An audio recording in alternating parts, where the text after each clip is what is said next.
नमस्कार। आज हम शुरू करेंगे यूरोप। यूरोप में हमने पिछले वीडियोस में काफ़ी कुछ बताया था, परंतु अब आज हम इसमें ग्रेट ब्रिटेन को लेंगे। और पिछले वीडियोस में मैंने ग्रेट ब्रिटेन का आपको परिचय दे दिया था कि किन किन को इसमें शामिल किया जाएगा। आज हम शुरू करेंगे ग्रेट ब्रिटेन का धरातल। ग्रेट ब्रिटेन का धरातल या उच्चावच यहाँ एक भूगर्भिक परिवर्तनों की उपज है और केवल दो ही चीज़ें यहाँ मिलती हैं, निम्न भूमि और उच्च भूमि। ये मैं पिछले वीडियो में आपको बता चुकी थी। इससे ही यहाँ की जलवायु प्रभावित होती है। जलवायु कैसे प्रभावित हो रही है? ब्रिटेन शीतोष्ण कटिबंधीय जलवायु के क्षेत्र में आता है और अंध महासागर के माथे पर, जिसको हम बोलते हैं शीर्ष पर स्थित है। यहाँ गल्फ स्ट्रीम की गर्म जलधारा इसके निकट से निकलती है तथा वर्ष भर यहाँ पर पछुआ हवाएं चलती रहती हैं। तो दो विशेषताएं, गल्फ स्ट्रीम भी चलती है और पछुआ हवाएं भी चलती हैं। शीत ऋतु में जब इन्हीं अक्षांशों के क्षेत्र अत्यधिक ठंडे हो जाते हैं तो ब्रिटेन का तापमान सम बना रहता है। इसी कारण ब्रिटेन को शीतकालीन उष्ण की खाड़ी में स्थित कहा जाता है। यहाँ की जलवायु पर चक्रवातों का भी बहुत अधिक प्रभाव पड़ा है। चक्रवातों के कारण यहाँ की जलवायु में परिवर्तनशीलता अधिक मिलती है। यहाँ पर मौसम बहुत जल्दी बदलता है। चक्रवातों के साथ साथ तेज हवा, फिर वर्षा और बाद में मौसम साफ हो जाता है। ब्रिटेन की जलवायु मानवीय कार्य क्षमता के लिए बिल्कुल अनुकूल है और बहुत स्वास्थ्यवर्धक है। मनुष्य इसमें काम करने की क्षमता अपनी कायम रख सकता है। ब्रिटेन की जलवायु पर मुख्यतः जो प्रभाव पड़ना चाहिए वो पड़ रहा है इसकी अक्षांशीय स्थिति का, और इसकी जो सामुद्रिक स्थिति है वो पश्चिमी पवनों का प्रभाव और गल्फ स्ट्रीम की गर्म धारा का। इसके अलावा चक्रवात और इस देश की चौड़ाई का लंबाई की अपेक्षा कम होना और पर्वतों का विस्तार। ये ग्रेट ब्रिटेन एक द्वीपीय स्थिति लिए हुए है जिस पर कि सागर का समकारी प्रभाव भी पड़ता है। ब्रिटिश द्वीप समूह पर अधिकतम 17 डिग्री सेंटीग्रेड तथा कम से कम 5 डिग्री सेंटीग्रेड तापमान रहता है, परंतु शीतकाल में कुछ स्थानों पर तापमान हिमांक के नीचे भी चला जाता है। गर्मी की अगर हम बात करते हैं तो दक्षिण से उत्तर की ओर तापमान कम होता जाता है, परंतु शीत ऋतु में गल्फ स्ट्रीम के प्रभाव से तुलनात्मक रूप से पश्चिमी तट गर्म रहता है। जुलाई की समताप रेखाएं पूर्व पश्चिमवर्ती होती हैं, जबकि जनवरी में इनकी दिशा उत्तर दक्षिण होती है। स्कॉटलैंड के उत्तरी भाग में सबसे कम तापमान 4.5 डिग्री सेंटीग्रेड होता है। वर्षा की अगर हम बात करते हैं तो ग्रेट ब्रिटेन में वर्षा पछुआ हवाओं के मार्ग में पड़ने के कारण होती है। वर्षा ऋतु नाम की कोई विशेष ऋतु यहाँ हमें देखने को नहीं मिलती जैसा भारत में मिलती है, परंतु गर्मी की ऋतु में वर्षा की मात्रा अधिक होती है और उसे ही हम वर्षा ऋतु यहाँ पर कह देते हैं। वर्षा की मात्रा यहाँ पर घटती हुई जाती है और पिनाइन और स्कॉटलैंड की ऊंची भूमि के रुकावट आने की वजह से वर्षा अधिक मात्रा में पश्चिमी ढालों पर अधिक होती है। पूर्वी किनारे रेन शेडो में होने के कारण कम वर्षा प्राप्त करते हैं और लगातार चक्रवातीय और प्रतिचक्रवातीय अवस्था बने रहने के कारण मौसम में क्या होता रहता है, हमेशा बदलाव होता रहता है। अब हम बात करेंगे देश के विभिन्न भागों में वर्षा की मात्रा किस प्रकार है। 50 सेंटीमीटर से ऊपर वर्षा प्राप्त करने वाले भाग स्कॉटलैंड के उच्च भूमि वैन नेविस के चारों ओर स्काई पहाड़ों पर, झील प्रदेशों में, स्कैंडिनेविया, ब्रेनकोक बैंक्स और दक्षिणी वेल्स में। इसके अलावा 150 से 200 सेंटीमीटर वर्षा प्राप्त करने, जैसे आपको डायग्राम में आगे दिखाया जाएगा।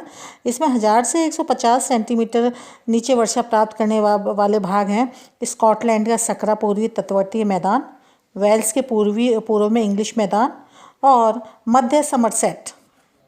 अब हम बात करते हैं 50 सेंटीमीटर से कम ये क्षेत्र पाया जाता है टेम्स नदी के एस्चुरी के उत्तरी किनारों पर, जिसको हम सुब्रीनेस किनारों पर सुब्रीनेस। वैसे तो पश्चिमी भाग सबसे अधिक वर्षा प्राप्त करते हैं, लेकिन इन तीन प्रदेशों में 100 सेंटीमीटर तक वार्षिक वर्षा होती है। चेसायर का मैदान निम्न सेवरन मैदान के चारों ओर हैं और मिड समरसेट के चारों ओर यह सभी निम्न भाग हैं और पहाड़ों पर वाताभूमिक ढालों पर जो पश्चिम से दक्षिण पश्चिम में पाए जाते हैं।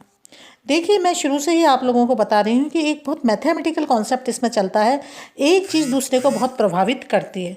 अगर आपने स्थलखंड पढ़ते हैं तो स्थलखंड प्रभावित करता है वहाँ की जलवायु को, और जलवायु अगर आपने पढ़ ली तो उस क्षेत्र की प्राकृतिक वनस्पति को आप एज इट इज़ पहचान पाएंगे। जहाँ जहाँ जलवायु के जैसे जैसे पैच पाए जाते हैं वैसे ही वहाँ पर प्राकृतिक वनस्पति पाई जाती है। तो जनसंख्या की अधिकता के कारण ग्रेट ब्रिटेन के अधिकांश भागों पर प्राकृतिक वनस्पति काट कर नष्ट कर दी गई है। क्योंकि यहाँ की जनसंख्या घनत्व अधिक है और धरातल की क्या है, कमी पाई गई है। केवल ऊंची पहाड़ी भागों पर जहाँ पर मनुष्य की पहुँच नहीं हो पाई वहाँ वनस्पतियों को सुरक्षित रखा गया है। वहाँ ही प्राकृतिक वनस्पतियाँ हमें ग्रेट ब्रिटेन की देखने को मिलती है। फिर भी अगर हम बात करें तो ग्रेट ब्रिटेन के 50 उत्तर और 60 उत्तरी दक्षांशों के बीच स्थित होने से पश्चिमी यूरोप को तटवर्ती जलवायु में चौड़ी पत्ती वाले पतझड़ वाले वन पाए जाते हैं। पहाड़ी ढालों पर घास आती है और मुख्य जो वृक्ष पाए जाते हैं यहाँ पर ओक, बीच, बर्च, वॉलनट, चेस्टनट और मैपल हैं। मुलायम लकड़ी के वृक्ष पाए जाते हैं। ऊंची पहाड़ी भागों पर उत्तरी दक्षिणी भागों पर कोणधारी वन पाए जाते हैं जहाँ पर दोगला और ये सब चीज़ें हमें देखने को मिलती हैं। जहाँ वर्षा 100 सेंटीमीटर से कम होती है, जैसे पिनाइन के पूर्वी ढालों पर उत्तम चारागाह में जहाँ घास की खेती होती है। ब्रिटेन की जलवायु सामुद्रिक होने से समुद्र का प्रभाव वनस्पतियों पर पड़ता है। पहाड़ी भागों पर वनों को साफ कर दिया गया है और भूमि को कृषि योग्य बना दिया गया है। पहाड़ी भागों में भी पशुपालन मुख्य धंधा है और पश्चिमी ढालों पर वर्षा वर्ष भर होने के कारण घास और वृक्षों की वृद्धि होती रहती है। ग्रेट ब्रिटेन की जलवायु सामुद्रिक होने से समुद्र का प्रभाव जलवायु की तरह वनस्पति में भी स्पष्ट रूप से हमें देखने को मिल जाता है। हमने जहाँ प्राकृतिक वनस्पति पढ़ी वहीं हम अब मिट्टी की बात करेंगे। ग्रेट ब्रिटेन में की संरचना, धरातल, हिमानियों का प्रभाव, वनस्पति तथा जलवायु ने यहाँ की मिट्टी को बहुत अधिक प्रभावित किया है। तो मिट्टी को प्रभावित करने वाले मुख्यतः 4 कारण क्या है? इसका धरातल हो गया, इसकी संरचना हो गई, हिमानियों का प्रभाव हो गया, वनस्पति तथा जलवायु। ये पांचों चीज़ें मिलकर वहाँ की मिट्टी को बहुत अधिक प्रभावित कर रही हैं। सबसे ज़्यादा प्रभाव किसका पड़ा है? यहाँ पर हिमानियों के प्रवाह का पड़ा है। फ्लो ऑफ जो हिमानीज है उसका इस पर प्रभाव पड़ा है और मिट्टी बहकर समुद्र में चली गई तथा कंकड़ तथा मोटे कण वाली मिट्टी ही यहाँ पर रह गई। निचले प्रदेशों में नदी घाटियों में अवश्य मृदा का जमाव है। यहाँ की मृदा रेतीली सैंडी, दोमट लोमी, चीका क्ले तथा चूनेदार लाइम सॉइल भी की इनमें ज़्यादा प्रधानता पाई गई है।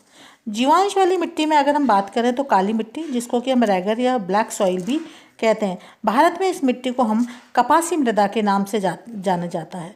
दलदली मिट्टी और पैडजॉल मिट्टियाँ यहाँ पर मुख्य रूप से पाई गई हैं।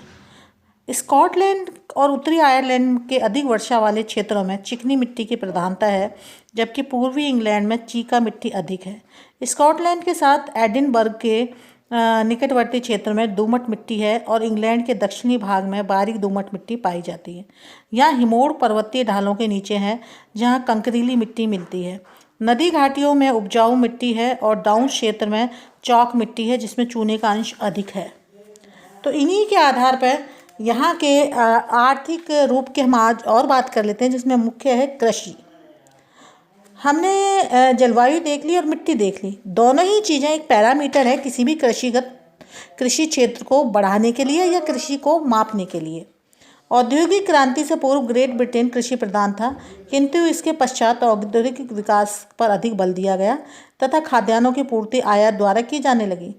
क्योंकि यहाँ पर कृषिगत भूमि कम है, जनसंख्या ज़्यादा है और संरचना इस प्रकार की है कि समकारी प्रभाव समुद्र का बहुत अधिक है, इसलिए यहाँ पर हम ये मान के चलते हैं कि मिश्रित कृषि बहुत अधिक की जाती है, जिसमें चारागाह तथा उन पर आधारित डेयरी उद्योग को इन्होंने बहुत अधिक प्रमुखता दी है। यहाँ 29% कृषि योग्य भूमि है और 50% पर स्थायी चारागाह है, 7% पर वन तथा 14% पर भूमि पहाड़ी एवं काम की नहीं है। इसके अलावा डॉक्टर डडली स्टेम ने अगर मैं बहुत अच्छे तरीके से इस चीज़ को एक्सप्लेन करना चाहूँगी कि डडली स्टेम ने ब्रिटेन में भूमि उपभोग का एक बहुत अच्छा रिसर्च वर्क किया था, जिसको कि हम लैंड यूज़ इन ब्रिटेन कहते हैं। और बहुत ही अच्छा था वो, जिसमें उन्होंने कृषि योग्य भूमि को 4 भागों में बांटा था और जिसको हमने कि land utilization of the Britain के नाम से कहा था। मुख्य जो यहाँ फसलें उगाई जाती हैं वो गेहूँ, जौ, ओट, राई, चुकंदर, आलू की ही यहाँ पर प्रमुखता है। गेहूँ ब्रिटेन की लगभग 11 लाख हेक्टेयर भूमि पर गेहूँ की फसल बोई जाती है, पर यहाँ का वार्षिक औसत उत्पादन 50 लाख टन है। गेहूं की कृषि मुख्यतः दक्षिण पूर्वी मध्य इंग्लैंड में की जाती है। गेहूं की कृषि स्कॉटलैंड में के दक्षिण क्षेत्र तथा वेल्स के कुछ भागों में की जाती है और आयरलैंड के अति सीमित क्षेत्रों में भी गेहूं की खेती की जाती है।